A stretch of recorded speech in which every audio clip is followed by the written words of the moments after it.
Hello students कैसे हो आप। उम्मीद करती हूँ बहुत ही अच्छे होंगे और खुश होंगे।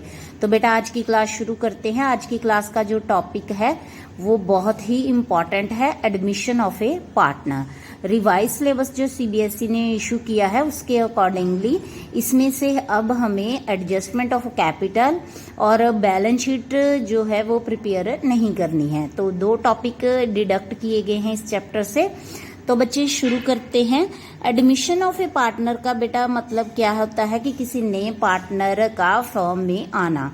तो बेटा इससे फर्म की रिकॉन्स्टिट्यूशन होती है, क्योंकि जब भी रिकॉन्स्टिट्यूशन का कोई भी प्रोसेस अगर हम फॉलो करते हैं, चाहे वो एडमिशन हो, रिटायरमेंट हो या change in profit sharing ratio हो, तो उस समय बेटा क्या होता है कुछ कि जो हमारा पुराना एग्रीमेंट हुआ होता है पार्टनर्स का आपस में, वो एक तरह का खत्म हो जाता है और नया एग्रीमेंट जो है वो शुरू हो जाता है पार्टनर्स के बीच में और नई पार्टनरशिप जो है वो शुरू हो जाती है।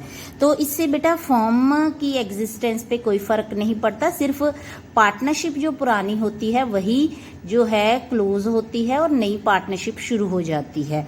तो इसी को हम रिकॉन्स्टिट्यूशन ऑफ पार्टनरशिप फर्म बोलते हैं। नए पार्टनर की एडमिशन से क्या इफेक्ट होते हैं? फर्स्ट इफेक्ट तो यही होता है कि ओल्ड पार्टनरशिप जो है वो खत्म हो जाती है और नई पार्टनरशिप जो है वो शुरू हो जाती है।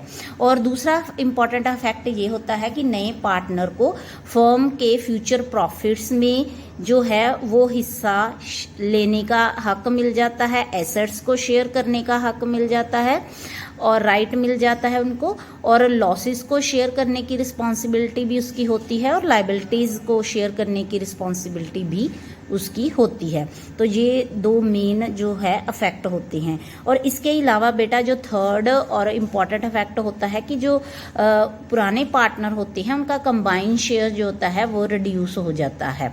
तो बेटा एडमिशन पे हमें कुछ एडजस्टमेंट्स भी करनी पड़ती हैं।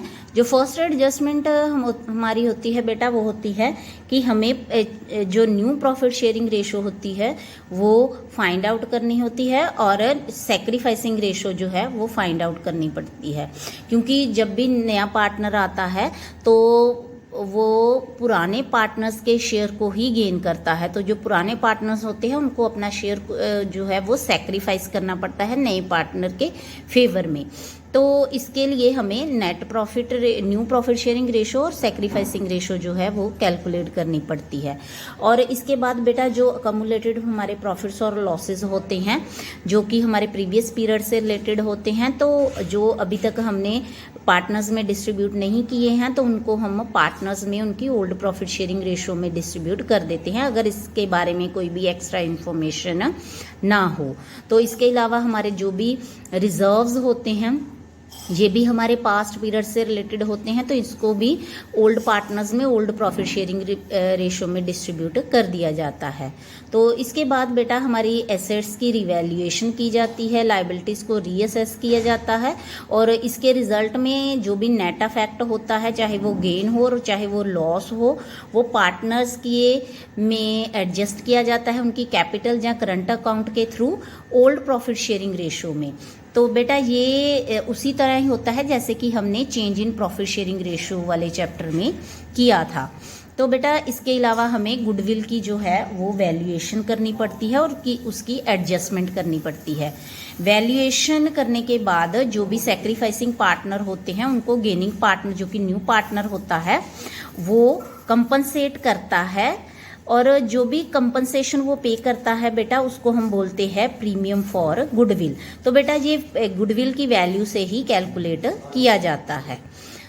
तो बेटा आई होप कि आपको आज का जो वीडियो लेक्चर है वो समझ आ गया होगा और आप इसको अच्छे से समझना और रिवाइज करना। God bless you, be happy.